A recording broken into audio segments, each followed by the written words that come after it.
Here we go with the last of our 10 commandments that I'll be discussing.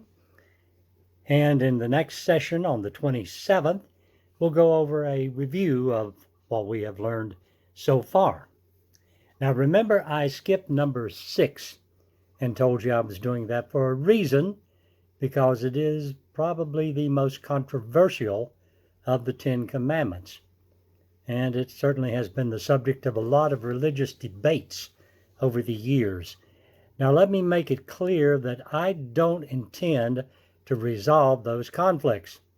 I don't have any better answers than anyone else, and it's something that we could discuss for the rest of our lives and still not resolve. I simply want you to understand that there are different thoughts concerning commandment number 6. Now let's look at the commandment as it is presented in Exodus and in Deuteronomy. Remember, I'm using the Revised Standard Version of the Bible. Exodus chapter 20, verse 13 reads, "You shall not kill." Deuteronomy chapter 5, verse 17 reads, "You shall not kill." Both passages are identical in wording. Both are short, direct to the point. So one could ask, well, how come they're so controversial? Well, that's probably because they're short and direct to the point and lack any kind of real elaboration. Now, we know the Israelites were warriors and frequently killed the enemy in battle. In fact, there were occasions on which they were commanded to kill everyone and leave no survivors. Deuteronomy chapter 7, verses 1 through 2 reads like this: "When the Lord your God brings you into the land which you are entering to take possession of it, and clears away many nations before you, the Hittites, the Girgashites, the Amorites, the Canaanites, the Perizzites, the Hivites, and the Jebusites, 7 nations greater and mightier than yourself. And when the Lord your God gives them over to you and you defeat them, then you must utterly destroy them. You shall make no covenant with them and show no mercy to them." And in Deuteronomy chapter 20, verses 16 through 18, "But in the cities of these people that the Lord your God gives you for an inheritance, you shall save alive nothing that breathes. You must utterly destroy them: the Hittites, the Amorites, the Canaanites, and the Perizzites, the Hivites, and the Jebusites, as the Lord your God has commanded, that they may not teach you to do according to their abomination, which they have done in the service of their gods, and so to sin against the Lord your God." Now, that's a strong response to the situation. Take no prisoners, leave no one standing. Definitely leaves a question as to what does it mean to kill. And we also know that stoning was a means of capital punishment, as well as burning at the stake. Stoning was permitted in crimes such as murder, adultery, rape, Sabbath breaking, and disobedience to parents, and idolatry. I'm not going to read the entire chapter 20 of Leviticus to you. That's something you can do for yourself at some time. It's fascinating reading. Verse 14 provides a very interesting situation. "If a man takes a wife and her mother also, it is wickedness. They shall be burned with fire, both he and they, that there be no wickedness among you." Burned with fire. Leviticus chapter 21, verse 9. "And the daughter of a priest, if she profanes herself by playing the harlot, profanes her father, she shall be burned with fire."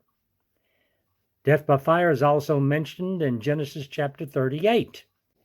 Burning people for crimes was known to the Israelites and other societies at that particular point in time.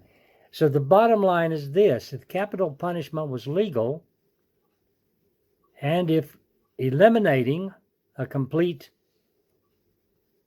city or area of people was also sanctified, then obviously we have a little bit of a problem with the word kill. And capital punishment was legal not only in the Old Testament, but right up into the New Testament days and still is to today. Jesus was crucified, Stephen was stoned, John was beheaded, among the other deaths. So how do you justify killing, as in self-defense or executions for criminals, or serving as a soldier in war, when the commandment is, thou shalt not kill? Now, there's been some debate over the translation of the original Hebrew. And the word that is used for kill in the more common translations can also be translated as murder. And a lot of the new translations actually have changed that commandment to you shall not murder. We use the Revised Edition as our Pew Bible, but the new updated Revised Edition lists that commandment as you shall not murder. The NIV version uses murder and not kill, and the New King James Version uses murder and not kill. Thus, a line between taking a life with malice or premeditation, which is murder, and the taking of a life with cause, as in capital punishment, or the duties of a soldier, is killing. And some say that's how the Israelites could explain killing in war and in capital punishment, and yet have murder as an actual capital crime. And then some say, well, they're just splitting hairs. A change of words, either way you look at it, you're terminating a human life. And I'm not going to get into that debate, as I said earlier. I don't have the answers. I just want you to know that we have that discussion and why. Now let's take a look at the New Testament. And again, remind you that we're using the Revised Standard Version. Romans 13, verses 8 through 10. Owe no one anything except to love one another, for he who loves his neighbor has fulfilled the law. The commandments, you shall not commit adultery, you shall not kill, you shall not steal, you shall not covet, and other commandments are summed up in this sentence: you shall love your neighbor as yourself. Love does no wrong to a neighbor. Therefore, love is the fulfilling of the law. And again, some versions will list that as murder instead of kill. 1 Peter chapter 4, verses 15 and 16. But let none of you suffer as a murderer, or a thief, or a wrongdoer, or a mischief maker. Yet if one suffers as a Christian, let him not be ashamed, but under that name let him glorify God. So clearly, murder is a sin to us and is prohibited. That's not debatable. And Jesus takes this thing one step farther when he talks about this in Matthew chapter 5, verses 21 through 25. You have heard that it was said to the men of old, you shall not kill, and whoever kills shall be liable to judgment. But I say to you that everyone who is angry with his brother shall be liable to judgment. Whoever insults his brother shall be liable to the council, and whoever says, you fool, shall be liable to the hell of fire. So if you are offering your gift at the altar, and there remember that your brother has something against you, leave your gift there before the altar and go, first to be reconciled to your brother, then come and offer your gift. And again, you'll find the word murder instead of kill in some of the translations. So no question, taking a human life is not something that we as Christians should be involved in doing. And we should take every opportunity to avoid doing so. That's not in doubt. However, as I talked about in our first lesson, and we'll talk about it considerably the next time around, under the law, you had to actually commit the crime in order to be guilty. But in Christianity, our hearts condemn us.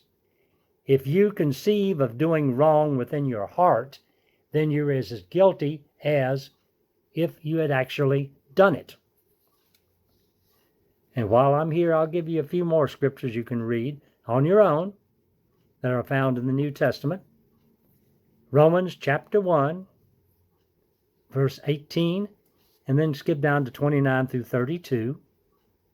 Galatians chapter 5, verse 19 through 21. James chapter 2, verses 8 through 11. Then go over to chapter 4, verses 1 through 3. 1 Peter chapter 4, verses 15 and 16. Revelations chapter 9, verses 20 and 21. Then go to chapter 21 and read verses 7 and 8. And then chapter 22, verses 14 and 15, which have more to say, but basically along the same lines of what we have already talked about. Now, the fact that we can commit a sin by simply thinking about it is very important. Murder, as well as so many wrongdoings, begin in the human mind. When evil thoughts enter our brain, we need to crush them immediately before that thought process turns into action. And if you weren't at church on Sunday, the 12th of February, please watch that service online, because we talked about that in that Sunday service. Jesus is warning us that if we don't get these thoughts out of our head, it will lead us to do something bad. Therefore, treat these thoughts as wrong and correct the problem before it gets out of hand. So obviously, thou shalt not kill, murder, applies to us as Christians. And that's part of the reason why I isolated this discussion to a one all by itself, because this commandment is a hot button. If killing humans is a sin, then is combat duty a sin? But then the Israelites killed in war. Conscientious objectors have been around for thousands of years, and I'm not going to defend or condemn people in that position. I have great respect for those who have served this country, as many of you know, and I'm simply saying that those who see killing as wrong, no matter what the reason, I'm not going to condemn them. I don't have all the answers. Of course, we are talking about killing humans, although we are definitely have those people within our society who are against killing anything that is alive and breathing. Refusing to eat meat is a life choice. As far as I'm concerned, steak medium well done with a baked potato and lots of butter and steak sauce, I'll go for it. But killing another human being is definitely wrong. And by using the word murder instead of kill may help justify the soldier in combat or the use of capital punishment or perhaps even self-defense. But if the planned taking of a human life, murder, is wrong and unjustified, question, how can you accidentally perform an abortion? A soldier can take a life as part of his duty if you're using the term murder, and certainly the Israelites did. And you can use that same thinking to justify capital punishment and perhaps self-defense. But by that same token, if you're using the term murder, the deliberate taking of a human life from the womb of the mother is murder, and therefore a sin. See why I saved this to the last? Because this is a hot button. Where do you draw the line? If there is a line.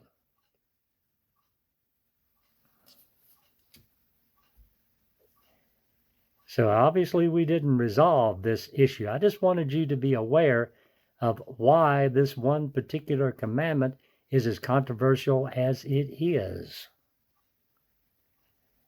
I certainly respect our soldiers. I pray for them to stay out of harm's way. But I also respect those that feel that killing is wrong and are truly conscientious objectors. It's a matter of conscience. Okay, I'll be back to wrap things up on the 27th as we review what we have gone over. Until then, let me know if you have comments or questions. Love to hear from you. P.O. Box 97, Crestwood, Kentucky 40014. I'm Larry Childress, the pastor. And until that final session in 2 weeks, read your Bible, study the Word, and may God bless you and keep you safe.